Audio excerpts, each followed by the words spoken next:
દર્શક મિત્રો, આજનો આ પવિત્ર બુધવાર કોઈ સામાન્ય દિવસ નથી. આ એ શુભ ઘડી છે જ્યારે ભગવાન ગણેશની કૃપા ધરતી પર સૌથી વધુ પ્રભાવશાળી રીતે ઉતરે છે. કહેવાય છે કે બુધવારની દરેક પળ, દરેક શ્વાસ અને દરેક ક્ષણ સ્વયં વિઘ્નહર્તાના આશીર્વાદથી ભરેલી હોય છે. અને જે પણ માણસ આ દિવસે ગણેશજીની કથા ભક્તિભાવ સાથે સાંભળી લે છે, તેના જીવનમાં દુઃખ અને ગરીબી ટકી જ શકતી નથી, કારણ કે ગણેશજી માત્ર વિઘ્નહર્તા નથી, તેઓ બુદ્ધિ, વિવેક, સમૃદ્ધિ અને સુખશાંતિના દેવતા પણ છે.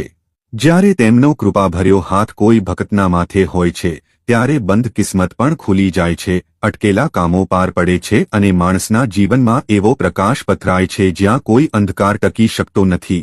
શાસ્ત્રોમાં વર્ણન મળે છે કે બુધવારના દિવસે કરેલી ગણેશ ઉપાસનાનું ફળ અનેક ગણું વધીને મળે છે. આ દિવસે સાંભળેલી ગણેશ કથા માત્ર શબ્દો નથી હોતી, આ મનની અંદર એવી દિવ્ય ઉર્જા જગાડે છે જે તૂટેલા વિશ્વાસને જોડી દે છે, ભાંગી પડેલા આત્મબળને બેઠું કરે છે અને જીવનને નવી દિશા આપે છે. ઘણા સંતો અને ઋષિઓએ કહ્યું છે કે બુધવારની આ કથા માત્ર સાંભળવાની વસ્તુ નથી, આ ભક્તના જીવનમાં એક નવી શરૂઆત કરવાની શક્તિ રાખે છે.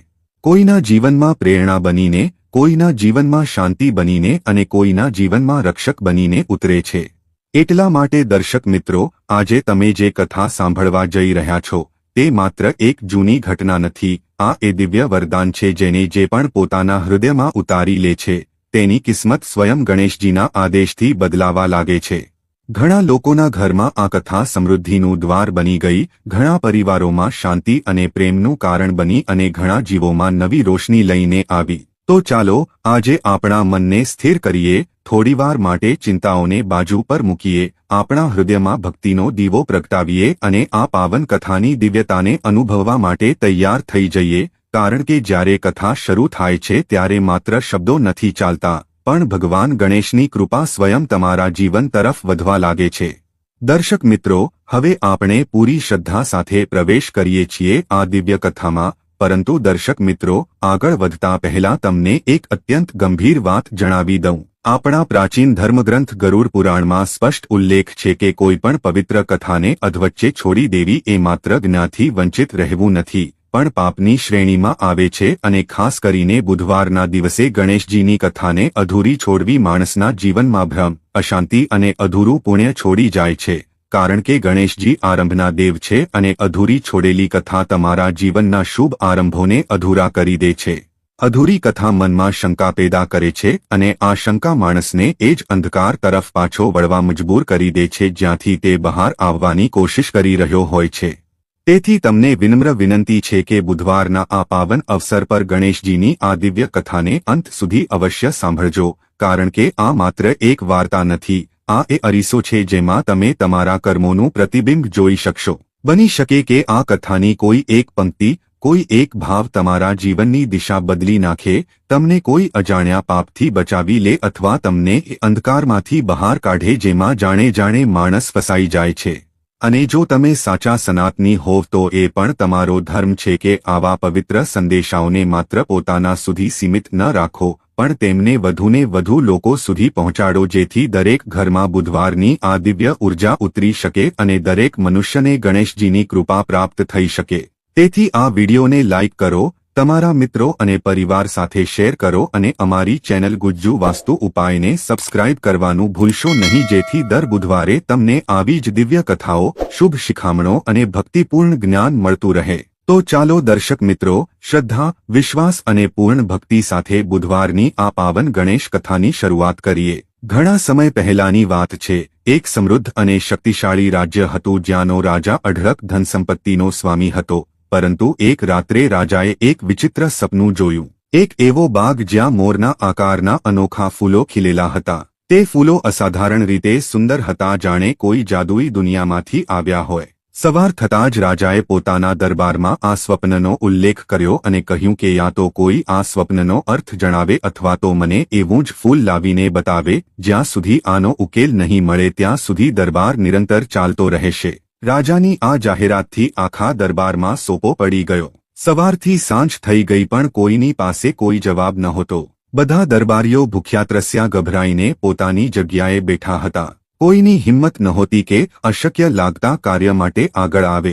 ત્યારે રાજાએ એક થાળીમાં પાનનું બીડું મંગાવ્યું અને કહ્યું કે જેમાં હિંમત હોય તે આ પાનનું બીડું ઉપાડે અને આ કાર્યને પોતાના માથે લે, પણ કોણ પોતાના જીવને જોખમમાં મૂકે? કોઈ પણ આગળ ન વધ્યું. તે જ સમયે દરબારમાં રાજાની એકની એક દીકરી રાજકુમારીએ પ્રવેશ કર્યો. તે અનુપમ સુંદરતાની સ્વામીની હોવાની સાથે સાથે બહુ જ ચતુર, બુદ્ધિમાન અને સાહસી પણ હતી. તેણે દરબારમાં આ દ્રશ્ય જોયું અને એક સન્નાટાને અનુભવ્યો તો એક ક્ષણ પણ ગુમાવ્યા વગર આગળ વધી. તેણે ચાંદીની થાળીમાં રાખેલું પાનનું બીડું ઉપાડ્યું અને ખાઈ લીધું. આખો દરબાર સ્તબ્ધ થઈ ગયો. રાજાના ચહેરા પર ચિંતાની રેખાઓ ખેંચાઈ ગઈ. બેટી, આ શું કર્યું? રાજાએ વ્યાકુળતાથી પૂછ્યું. રાજકુમારીએ શાંત સ્વરે જવાબ આપ્યો, પિતાજી, સવારથી દરબારના બધા લોકો ભૂખ્યા ત્રસ્યા બેઠા છે. કોઈ પણ આ કામ માટે આગળ નથી આવી રહ્યું. જો આ કાર્ય માટે કોઈ એકે બલિદાન આપવું જ પડે તો તે હું છું. હું તમારા સપનામાં જોયેલા ફૂલને શોધીને લાવીશ. જો નહીં લાવી શકું તો પછી ક્યારે મારું મોઢું નહીં બતાવું. દરબારમાં સોપો પડી ગયો. રાજા કંઈ કહી પણ ન શક્યો અને બસ હાથ ઘસતો રહી ગયો. આ દરમિયાન રાજકુમારીના લગ્ન ઉદયગઢના રાજા સાથે નક્કી થઈ ચૂક્યા હતા. લગ્નની તૈયારીઓ મહેલમાં જોરશોરથી ચાલી રહી હતી, પરંતુ અનોખા પડકારે પરિસ્થિતિને પલટી નાખી હતી. હવે રાજકુમારી એક એવી મુસાફરી પર નીકળવા જઈ રહી હતી જેની મંઝિલ અને પરિણામ અજાણ્યા હતા. રાજકુમારીએ પોતાના માતા પિતાને ધરપત આપી, યા તો હું 1 વર્ષની અંદર પાછી આવી જઈશ અથવા તો જો નસીબે સાથ ન આપ્યો તો ઉદયગઢના રાજાથી મારો સંદેશો માની લેજો. પોતાની વાત પૂરી કરી તેણે યાત્રાની તૈયારી શરૂ કરી દીધી. એક ઘોડા પર સવાર થઈને તે પુરુષ વેશ ધારણ કરીને પોતાના લક્ષ્ય તરફ નીકળી પડી. તેણે માથા પર પાઘડી બાંધી લીધી, વસ્ત્રો બદલી લીધા અને એક સાહસી મુસાફરની જેમ દુનિયાના અજાણ્યા રસ્તાઓ પર ડગ માંડ્યા. મુસાફરી લાંબી અને કઠિન હતી. દરેક શહેર, દરેક વસ્તીમાં તે એક ધર્મશાળામાં રોકાતી અને ત્યાંના માલિકને એક જ સવાલ પૂછતી, શું અહીં કોઈ એવી જગ્યા છે જે જોવાલાયક હોય? પણ દરેક જગ્યાએ તેને નિરાશા જ મળતી. કોઈ પણ એવી જગ્યા ન બતાવતું જે રહસ્યમય હોય, જ્યાં કંઈક અનોખું જોવા મળે. આ રીતે 2 મહિના વીતી ગયા. રસ્તાની ધૂળ, મોસમનો માર, અજાણ્યા શહેરોનું અજાણ્યાપણું, આ બધા સામે ઝઝૂમતા આખરે તે એક બેહદ સુંદર શહેરમાં પહોંચી. આ શહેર પહેલા જોયેલા બધા સ્થળોથી અલગ હતું. રસ્તાઓ પર ચહલપહલ હતી, હવામાં સુગંધ હતી અને ઇમારતોની ભવ્યતા જોતા જ બનતી હતી. અહીંની સુંદરતામાં એક વિચિત્ર આકર્ષણ હતું, જાણે કોઈ રહસ્ય આમાં છુપાયેલું હોય. હંમેશાની જેમ રાજકુમારી એક ધર્મશાળામાં રોકાઈ અને માલિકને એ જ પ્રશ્ન પૂછ્યો, શું આ શહેરમાં કોઈ એવી જગ્યા છે જે અનોખી હોય, જેને જોવાનું દરેકનું સપનું હોય? ધર્મશાળાનો વૃદ્ધ માલિક થોડીવાર ચૂપ રહ્યો, પછી બોલ્યો, બેટા, આ શહેર તો પોતે જ એક નગીના છે, પણ એક જગ્યા છે જે સૌથી અલગ અને રહસ્યમય છે. રાજાનો અંગત બાગ. કહે છે ત્યાં એવા ફૂલ ખીલે છે જે મોરના પીંછાની જેમ દેખાય છે, પણ તે બાગ કોઈ સામાન્ય માણસ માટે નથી. ત્યાં પરિંદુ પણ પર મારી નથી શકતું. આ સાંભળતા જ રાજકુમારીનું દિલ જોરથી ધડકવા લાગ્યું. શું એ જ ફૂલ મારા પિતાએ સપનામાં જોયા હતા? તે મનોમન વિચારવા લાગી. પણ સમસ્યા એ હતી કે તે બાગ સુધી પહોંચવું કેવી રીતે?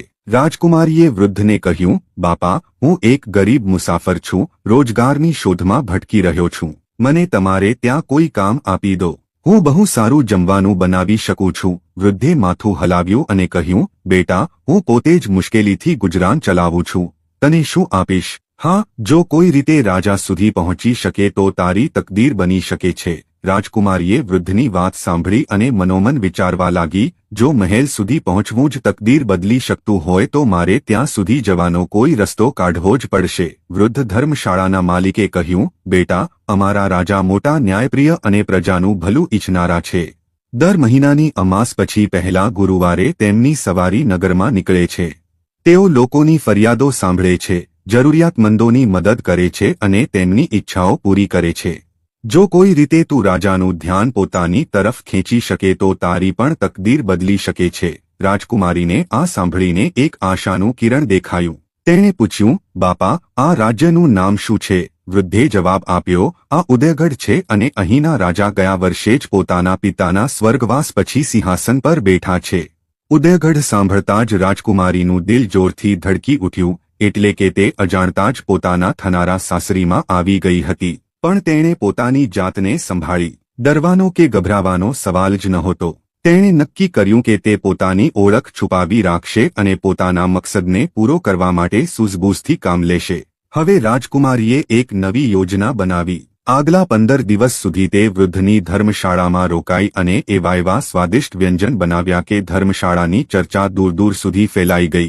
લોકો ખાસ કરીને અહીં જમવા આવવા લાગ્યા અને વૃદ્ધની આવક દિવસેને દિવસે વધતી ગઈ. વૃદ્ધ પેલા અજાણ્યા યુવકને દિલથી દુઆઓ આપવા લાગ્યો, જેને તે માત્ર એક રસોઈયાના રૂપમાં જોતો હતો, પણ જેને અસલમાં તે ઓળખી જ નહોતો શક્યો. રાજકુમારીએ રાજાની સવારી નીકળવાના ખાસ દિવસ માટે પોતાની પૂરી મહેનત લગાવી દીધી. તેણે અત્યંત પ્રેમ અને લગનથી એક ખાસ વાનગી તૈયાર કરી, શાહી રોટલી. આ એટલી આકર્ષક અને સુગંધિત હતી કે જોનારાઓની નજર તેના પર ચોંટી જ જાય. જ્યારે રાજાની સવારી રાજમહેલથી નીકળી અને રસ્તાઓ પર સરઘસની જેમ આગળ વધવા લાગી ત્યારે રાજકુમારી રસ્તામાં ઊભી રહી ગઈ. જેવો રાજાનો રથ પાસે આવ્યો, તેણે પૂરી વિનમ્રતાથી ઝૂકીને પ્રણામ કર્યા અને શાહી રોટલીની અમૂલ્ય ભેટ રાજાને અર્પણ કરી. રાજાએ તેની તરફ જોયું અને થોડી ક્ષણો માટે થંભી ગયો. પેલા અજાણ્યા યુવક એટલે કે રાજકુમારીની આંખોમાં ગજબની ચમક હતી, ચહેરો આકર્ષક હતો અને અંદાજ બેહદ પ્રભાવશાળી. રાજાને આ ભેટ સ્વીકારવામાં જરાય સંકોચ ન થયો. તેણે મલકાઈને કહ્યું, આ આપણા શાહી ભોજનમાં પીરસવામાં આવે. ત્યારબાદ રાજાએ તેને ઇનામ આપવા ઈચ્છ્યું, પણ રાજકુમારીએ હાથ જોડીને કહ્યું, મહારાજ, મને ઇનામ નથી જોઈતું, પણ એક નોકરી જોઈએ છે. હું એક પરદેશી છું અને રોજગારની શોધમાં ઠેર ઠેર ભટકી રહ્યો છું. રાજાએ તેની વાત પર ધ્યાન આપ્યું, પછી આદેશ આપ્યો, કાલે દરબારમાં આવજે, તને અમારા રાજમહેલના રસોડામાં કામ મળશે. બીજા દિવસે રાજકુમારી દરબારમાં પહોંચી. રાજાએ તેને માત્ર રસોડામાં કામ ન આપ્યું, પણ મહેલના આખા રસોડાનો પ્રમુખ એટલે કે મુખ્ય રસોઈયો બનાવી દીધો. હવે રાજકુમારીનું પહેલું પગલું કામયાબ થઈ ચૂક્યું હતું. તે મહેલની અંદર પહોંચી ગઈ હતી. હવે તેને માત્ર યોગ્ય તકની રાહ જોવાની હતી. જલ્દી જ રાજાને પેલો યુવક એટલો પસંદ આવવા લાગ્યો કે તે દરેક વખતે તેને પોતાની સાથે રાખવા લાગ્યો. ભલે શતરંજ રમવી હોય, ઘોડેસવારી કરવી હોય કે તલવારબાજી, દરેક કળામાં તે નિપુણ હતો. તેની પ્રતિભા જોઈને રાજા વારંવાર ચકિત થઈ જતો, પણ ખબર નહીં કેમ રાજાને તેના હાવભાવમાં કંઈક અસામાન્ય જેવું લાગતું. એક દિવસ રાજાએ પોતાની માને કહ્યું, માં, મેં જે આ નવો યુવક પોતાના મહેલમાં રાખ્યો છે, તેના વિશે મને કંઈક વિચિત્ર લાગી રહ્યું છે. મને લાગે છે કે આ જે દેખાય છે, તેવો છે નહીં. તેના હાથપગ કોઈ છોકરી જેવા છે, પણ વેશ પુરુષનો છે. ક્યાંક એવું તો નથી ને કે આ હકીકતમાં કોઈ છોકરી હોય? રાણીમાં મલકાયા અને બોલ્યા, બેટા, આ જાણવું કોઈ અઘરું કામ નથી. ઘણી એવી પરીક્ષાઓ છે જેનાથી સાચું શું છે તે જાણી શકાય છે. એમ કર, નગરમાં એક બજાર લગાવડા. એક તરફ હથિયારોની દુકાનો હોય અને બીજી તરફ ઘરેણાની. પછી આ યુવકને તારી સાથે ત્યાં લઈ જા. જો આ છોકરી હશે તો તેનું ધ્યાન ઘરેણા તરફ જશે અને જો આ સાચે જ છોકરો હશે તો તેનો ઝુકાવ હથિયારો તરફ હશે. રાજાને ઉપાય ગમ્યો. બીજા જ દિવસે તેણે નગરમાં ભવ્ય બજાર લગાવડાવ્યું. એક તરફ ચમચમતા ખંજર, તલવારો, ધનુષબાણ અને કવચ સજાવવામાં આવ્યા તો બીજી તરફ સોના ચાંદીના ઘરેણાં, રત્નો જડેલા કંગન અને ઝુમખા રાખવામાં આવ્યા. ત્યાર પછી રાજાએ પેલા યુવક એટલે કે રાજકુમારીને પોતાની સાથે બજાર ફરવા માટે બોલાવી. પણ રાજકુમારી બેહદ હોશિયાર અને બુદ્ધિમાન હતી. તે તરત સમજી ગઈ કે આ તેની પરીક્ષા લેવાઈ રહી છે. તેણે ઘરેણાં તરફ એકવાર પણ નજર ન નાખી, ઉલટાનું તે સીધી હથિયારોની દુકાન પર ગઈ અને બહુ ધ્યાનથી તલવારોને તપાસવા લાગી. તે એક તલવાર હાથમાં લઈને બોલી, વાહ, આની ધાર કેટલી તેજ છે. યુદ્ધમાં આ દુશ્મનનું એક જ વારમાં કામ તમામ કરી શકે છે. પછી તેણે બીજી એક તલવાર ઉપાડીને કહ્યું, મહારાજ જુઓ, આ તો તમારા માટે બિલકુલ યોગ્ય છે.